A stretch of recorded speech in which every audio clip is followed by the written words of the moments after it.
Olá, que bom ter você aqui com a gente para mais uma conversa. Hoje a gente vai, assim, mergulhar num tema que toca muita gente, né? Música, espiritualidade e como isso se conecta com sentir a presença de Deus e o que é adoração de verdade. A gente está se baseando num material, um texto chamado Presença e Adoração Além da Música, bem reflexivo, sabe? Levanta umas questões ótimas e a nossa ideia aqui é tentar desvendar um pouco como a música, pensando lá no exemplo de Davi na Bíblia, pode ter sido tipo uma ferramenta, um facilitador, entende? Mas sem confundir isso com a adoração em si, porque o material sugere que a essência está em outro lugar, na atitude do coração. Para começar, o texto já lança aquela imagem forte de Êxodo 34, né? Deus descendo na nuvem, falando com Moisés, uma presença divina que se torna quase palpável. Ok, vamos desempacotar isso aí. Sem dúvida. E olha, é um tema super relevante hoje, né? É só a gente olhar para as práticas de adoração em tantas comunidades. A música está ali central, às vezes até demais, talvez. E a questão-chave que esse material traz é justamente essa diferença. Talvez uma tensão, né? Entre Deus estar em todo lugar, a onipresença que a gente fala, e esses momentos especiais, tipo Moisés lá no Sinai, em que a presença dele se manifesta, fica perceptível de um jeito uau, extraordinário. Como é que nós humanos, nos abrimos para isso? Ou ficamos mais conscientes dessa percepção? Essa é a grande pergunta, eu acho. Exato. E o texto parte daí mesmo, lembrando, olha, Deus está sempre aqui. Mas aí usa aquele exemplo ótimo de Jacó, lá em Betel. Ele dormiu num lugar super sagrado e só depois caiu a ficha. Nossa, Deus estava aqui, eu nem sabia. Quer dizer, a onipresença é constante, mas parece que Deus, por escolha dele, soberana, ele escolhe se revelar de um jeito que a gente consegue captar mais forte, como se ele dissesse, oi, tô aqui, presta atenção. Aquela nuvem em Êxodo não era Deus chegando, né? Era Deus se fazendo notar, impossível ignorar. Um ponto excelente.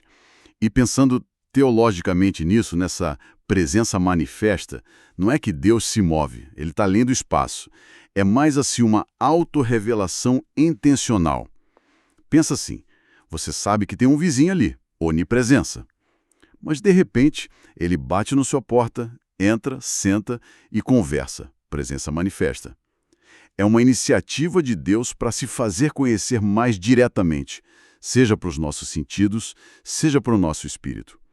E lá em Êxodo 34, essa manifestação não é só poder bruto, né? É Deus revelando quem Ele é, compassivo, misericordioso, fiel, justo. O impacto disso na experiência humana é profundo. Não é só um uau, que força, mas um convite à reverência, sabe? À adoração genuína, a alinhar a vida com Ele. E é justamente aí que a figura de Davi e a música entram com tudo nesse material que a gente está explorando. O texto é bem claro nisso. Quando Davi organizou lá o serviço musical no tabernáculo, a música não era a adoração. Não era esse o ponto principal.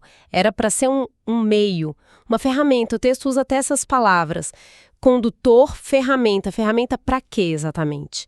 Para que os músicos levitas pudessem profetizar e, de alguma forma, facilitar essa comunicação com Deus. Ou, talvez, a percepção da presença dele ali pela comunidade reunida.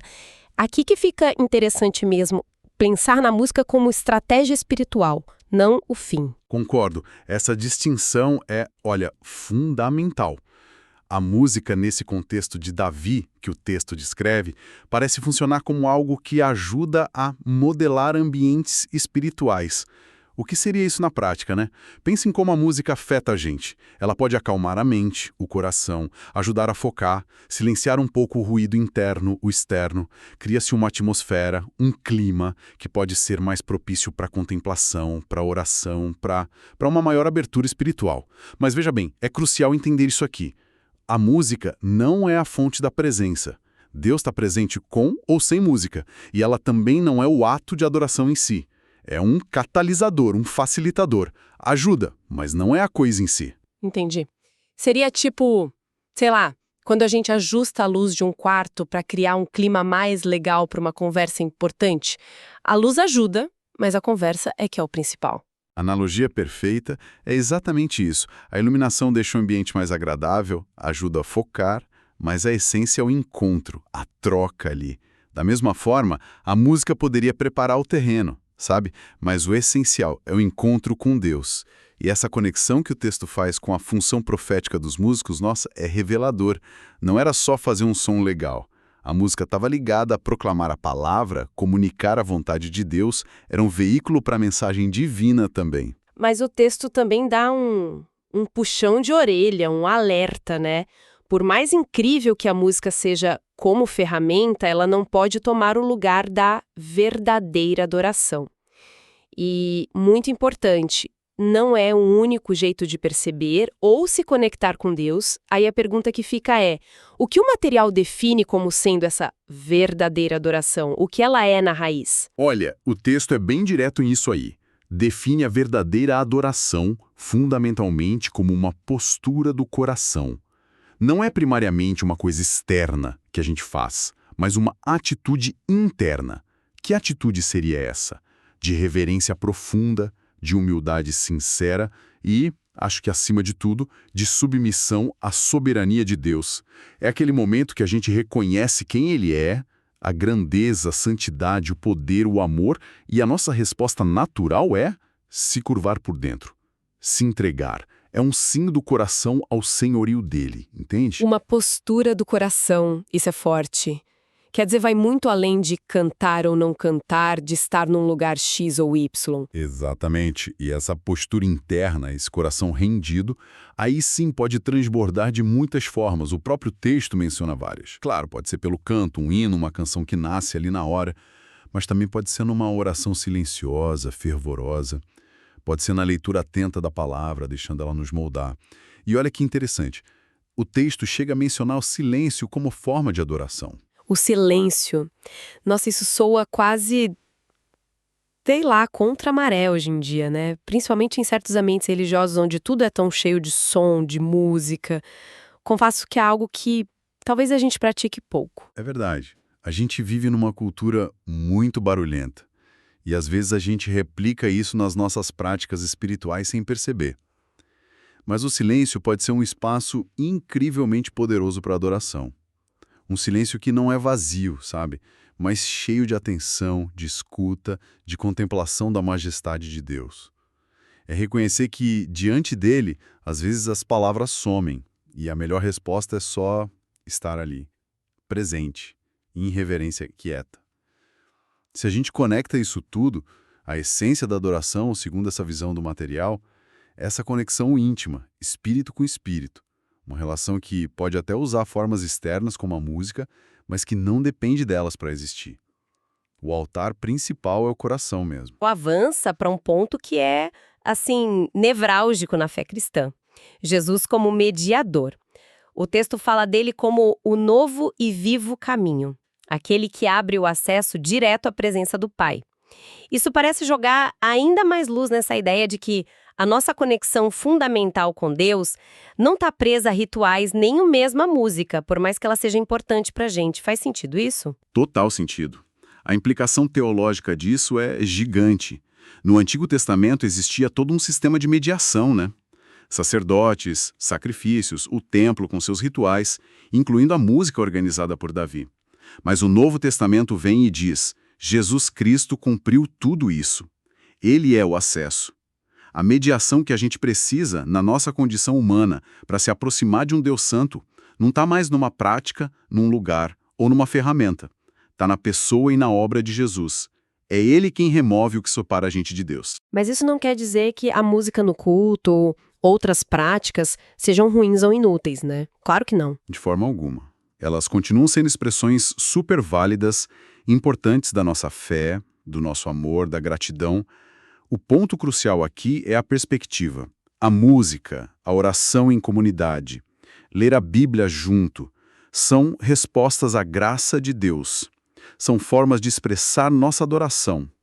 Mas não são a condição para adorar, nem o meio pelo qual a gente compra o acesso a Deus. O acesso já está garantido por Cristo. E a adoração genuína, como o texto bem ressalta, ela transborda esses momentos específicos do culto formal. Sim, o texto fala que essa adoração deve ser uma resposta contínua ao amor e à misericórdia de Deus. Isso me soa como algo que se espalha pela vida toda, sabe? Não fica só ali no domingo de manhã ou nos momentos de louvor com música. Precisamente. Leva a adoração para o dia a dia, vira um estilo de vida, como refletindo o caráter de Deus nas nossas escolhas, no jeito de tratar as pessoas, na integridade no trabalho, na paciência no trânsito, na forma como a gente usa o que tem. Uma vida que, em todas as suas partes, busca glorificar a Deus em todos os aspectos, como diz o material. Isso levanta uma questão importante, que o próprio texto meio que sugere. Como é que a gente cultiva essa adoração que permeia tudo? E talvez mais crítico ainda, como a gente garante que o nosso foco continue em Deus, o objeto da adoração, e não nas ferramentas que a gente usa, tipo a música? É fácil a gente se encantar com a ferramenta, né? A música mexe com as emoções, pode ser linda, poderosa. O risco de começar a valorizar mais a experiência musical em si do que a conexão com Deus parece real. É um risco real constante. A gente pode cair fácil na armadilha de buscar a emoção que a música dá, a qualidade da banda, a sensação de êxtase coletivo, e confundir isso com a presença de Deus ou com a adoração de verdade. É o que o texto alerta, não idolatrar o meio em vez de adorar o fim. A música é um presente, uma ferramenta incrível, mas quando ela vira o centro ou a régua da nossa espiritualidade, aí, algo se perdeu. A verdadeira adoração, essa postura do coração, ela é mais profunda e mais constante do que qualquer arrepio que uma melodia cause. Então, tentando amarrar as pontas aqui do que a gente conversou com base nesse material, fica bem clara essa distinção, né? De um lado, a música como essa ferramenta potente, um condutor, que pode sim facilitar a gente perceber a presença de Deus, ajudar na expressão profética, dar via ao exemplo-chave. Mas do outro lado, e bem mais fundamental, está a adoração na sua essência. Essa tal postura do coração diante de Deus. Uma postura de reverência, de entrega, de submissão. E essa postura pode aparecer de muitos jeitos. No canto, claro, mas também na oração, lendo a palavra, no silêncio que contempla e, crucialmente, no jeito como a gente vive o dia a dia. O acesso a Deus é direto, por Cristo. Não depende primariamente da música. Exatamente. A percepção da presença de Deus e a nossa capacidade de adorá-lo de verdade não ficam presas a ambientes com música, nem dependem disso. São acessíveis a todo mundo que se achega a ele por meio de Cristo. E se expressam numa resposta do coração que deveria, idealmente, permear toda a nossa existência, muito além dos momentos de culto formal. Isso tudo leva a gente a pensar, se a música é uma ferramenta e a adoração é essa atitude mais profunda do coração, como é que isso mexe com o jeito que a gente vive a fé na prática, no dia a dia? Sim, essa é a reflexão que fica, E que o material nos convida a fazer. Se a gente internaliza essa ideia, música como ferramenta, potencial, e adoração como essência do coração que se expressa de tantas maneiras. Como isso poderia, talvez, redefinir ou enriquecer as nossas práticas espirituais, tanto as individuais quanto as comunitárias? Como é que a gente pode ativamente cultivar essa postura do coração que vai além do momento do canto na igreja, por exemplo, e que se infiltra em todas as áreas da vida, transformando o nosso jeito de ser e agir no mundo? Fica aí essa provocação, para a gente continuar pensando sobre isso.